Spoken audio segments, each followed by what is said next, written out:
एक दिन पत्नी ने कहा कि तुमने कुछ नहीं किया, गंगा जी नहाया आओ।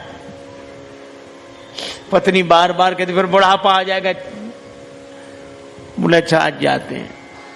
अधेड़ उम्र, वहां से गंगा जी 12 किलोमीटर दूर थी, लेकिन पैसा खर्च ना हो जाए, पैदल पैदल गया। 12 किलोमीटर दूर गंगा जी पैदल पैदल पैदल। और जब गंगा जी किनारे पहुंचा तो उसको लगा कि घाट पे जाएंगे तो पंडा दान मांगेंगे, इसलिए मुर्दा घाट पे गया। कोई मिले ही नहीं, मुर्दा घाट बिल्कुल खाली। इधर उधर देखा, कहीं कोई नहीं, अकेले ही। सो कपड़े उतारे कि जल्दी से डुबकी लगाएं। एक गमछा लपेट कर गया, गंगा जी में डुबकी लगाई।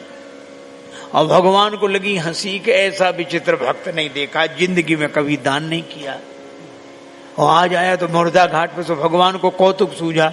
सो भगवान ने एक ही काम किया, जैसे ही डुबकी लगा के दानचंद बाहर निकले, भगवान पंडा के रूप में वहीं प्रकट। यजमान की जय हो। और दानचंद ने जो देखा कांप गया। तो बोले हद हो गई, यहां भी आ गए, यहां भी। भगवान ने कहा कि हम संतोषी ब्राह्मण हैं, इसलिए एकांत में यहीं पड़े रहते हैं। हम वहां नहीं जाते जहां और पढ़ने रहते, फिर यहीं। और तुम्हारे जैसा एक एक यजमान ऐसा आ जाता है जो साल साल भर का इंतजाम कर देता है। तो तुम भले आ गए, 1 वर्ष का इंतजाम कम से कम। कांप गया, बोले हम नहीं कर सकते, हम नहीं कर सकते, नहीं करेंगे। भगवान बोले तो दान तो श्रद्धा के ऊपर होता है, जितना करो। 6 महीने नहीं, नहीं महीने नहीं, हम 1 दिन का भी नहीं कर सकते। महात्मा के रूप में भगवान बोले, पंडा के रूप में कहने लगे अब करना तो पड़ेगा, नहीं हम निकलने नहीं देंगे जल से बाहर, चाहे जितना करो करना है। सो बोला उधार करेंगे।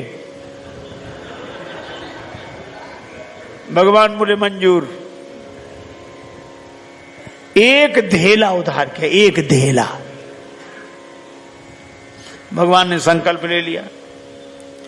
बड़ा खुश हुआ कि पंडा को अब कह के 1 धेला पे कौन आता है। बेचारा पैदल 12 किलोमीटर गया, फिर लौट कर आया, थक गया था, शाम हो गई थी। अब सोया, अभी सोया ही था तब तक पंडा के रूप में भगवान दरवाजे पे हाजिर। यजमान की जय हो। पत्नी गई, पंडा को देखकर लौटी, कौन है? पत्नी बोली किसी पंडा को कुछ देने के लिए कह आए थे। हाँ तो बोले आ गया, वो तो वहीं है, बाहर है।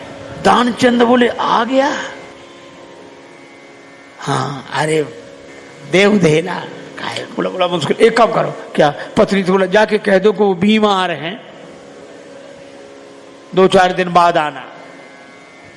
सो पत्नी रुआसी सी होकर बोली कि वो बीमार है, तबीयत खराब है उनकी, आज गए दिन भर थक गए, बीमार है, अब आप बाद में आना।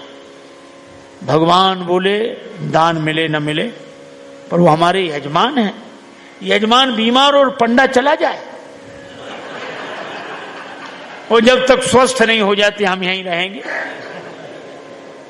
तो हमारा इंतजाम कर दो। यहीं टिक्कर बनाएंगे, प्रसाद बनाएंगे, पाएंगे, खाने पीने का इंतजाम, सामान। पत्नी गई लौट के। दानचंद बोले क्या हुआ? बोले वो नहीं जा रहे। वे कहते यजमान बीमार है, तब तक यहीं रहेंगे, खाने पीने का इंतजाम करो। दानचंद से बोली दे दे धेला। दानचंद बोले बहुत मुश्किल है।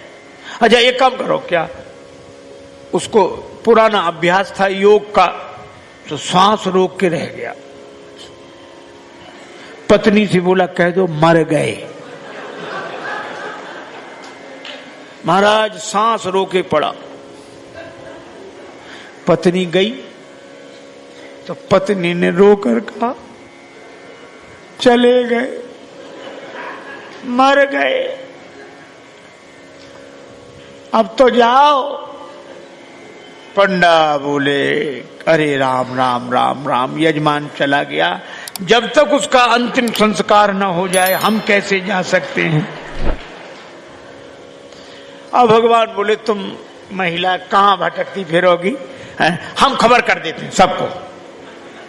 अब वो कह रहे नहीं, भगवान अमित रूप प्रगटे ते ही काला, पूरे गांव में कहा दानचंद मर गए, दानचंद मर गए। अब गांव भर इकट्ठा, और जब वो भी ऐसा विचित्र आदमी सांस रोके पड़ा, गांव के लोगों ने मुर्दा समझ के बांध लिया।